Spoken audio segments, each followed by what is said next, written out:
Hello everyone, welcome back to a online solution. कैसे आप लोग? आपका स्वागत है इस चैनल पे। तो आज हम लोग पढ़ने वाले केमिस्ट्री का बहुत ही इंपॉर्टेंट पार्ट, कार्बनिक यौगिक ऑर्गेनिक कंपाउंड, जो केमिस्ट्री का बहुत इंपॉर्टेंट टॉपिक होता है। ठीक है ना।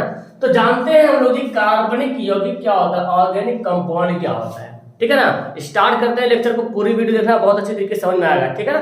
कार्बनिक यौगिक, कार्बनिक यौगिक मतलब ये हुआ जिसमें कार्बन और ऑक्सीजन पाया जाता है।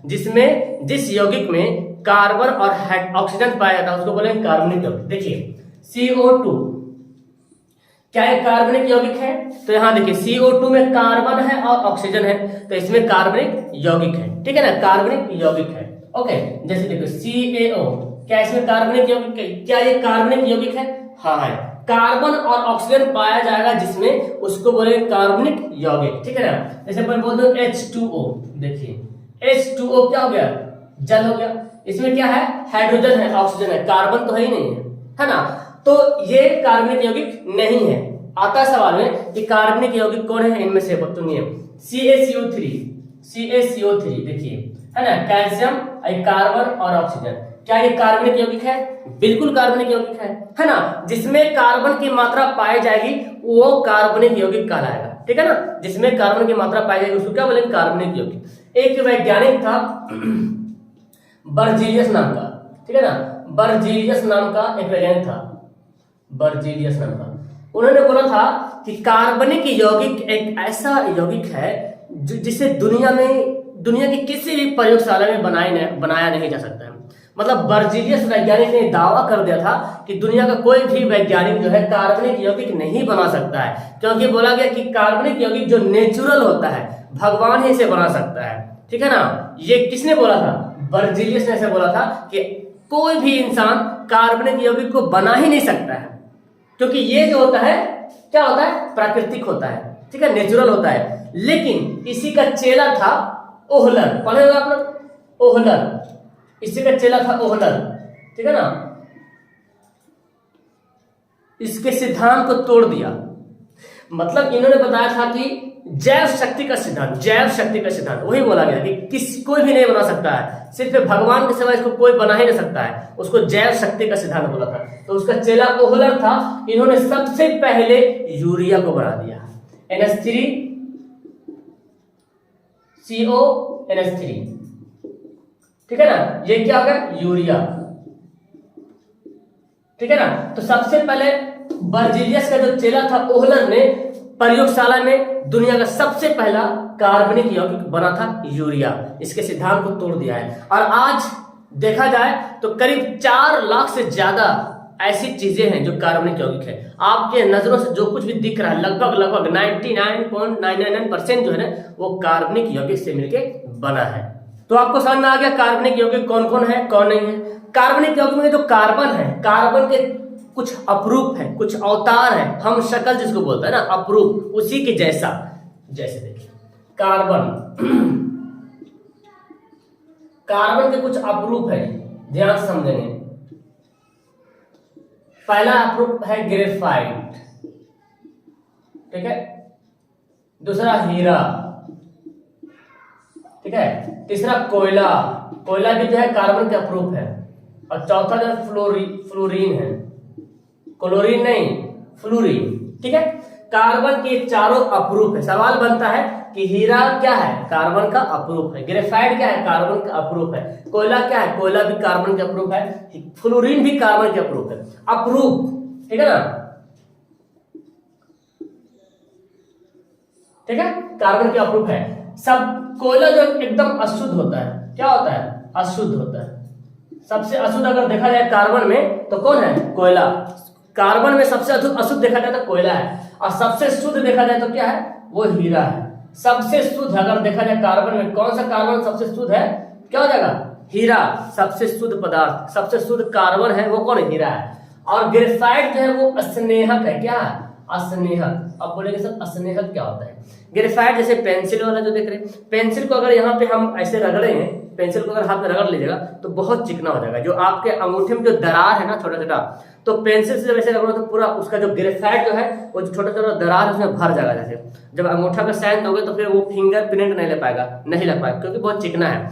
ग्रेफाइट का यूज अक्सर बड़े बड़े मशीनों में, जब दो मशीन आपस में रगड़ करती है ना, तो वहां पे इसका यूज करते हैं। अगर ग्रेफाइट के यहाँ पे ग्रीस लगा देंगे, सोचो क्या होगा, तो मतलब वो चिपचिपा टाइप का हो जाएगा, मशीन भी खराब हो जाएगा, है ना।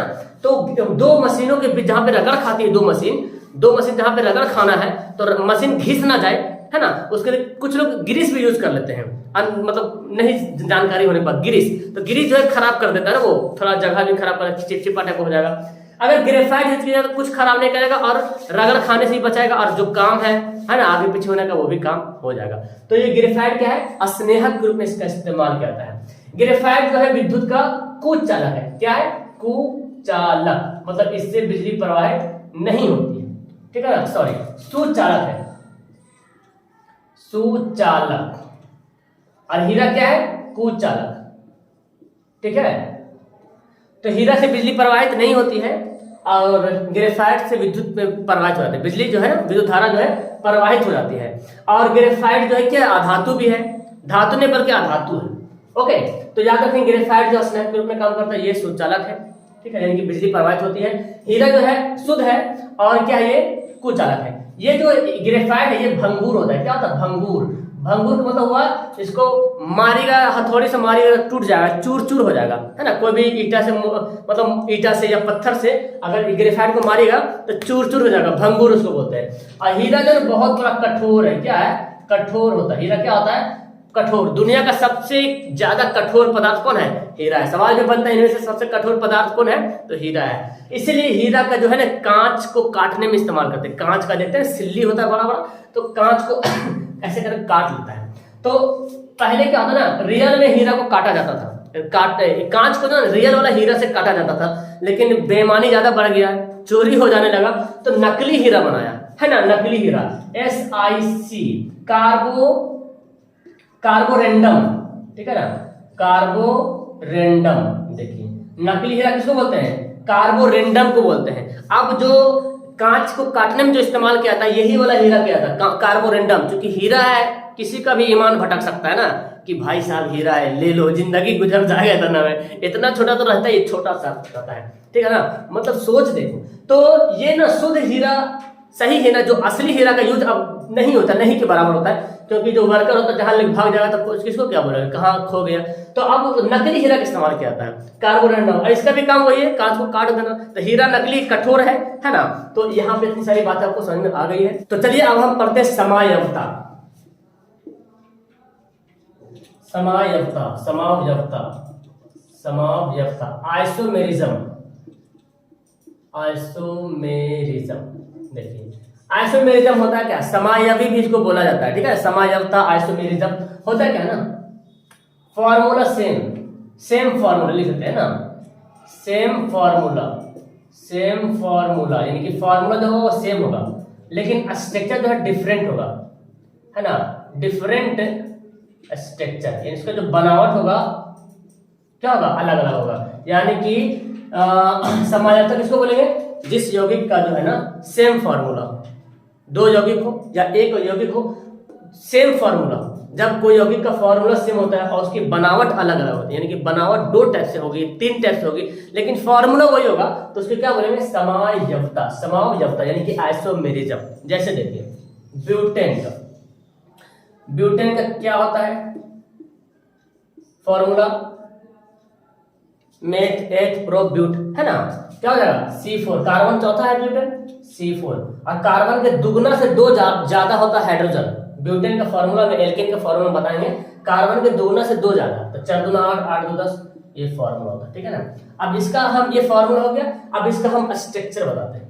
अब देखिए कार्बन कितना है? 4 है। हर कार्बन को चार जो है ना उसको बॉन्ड चाहिए, कार्बन को 4 परमाणु इलेक्ट्रॉन चाहिए, ठीक है ना।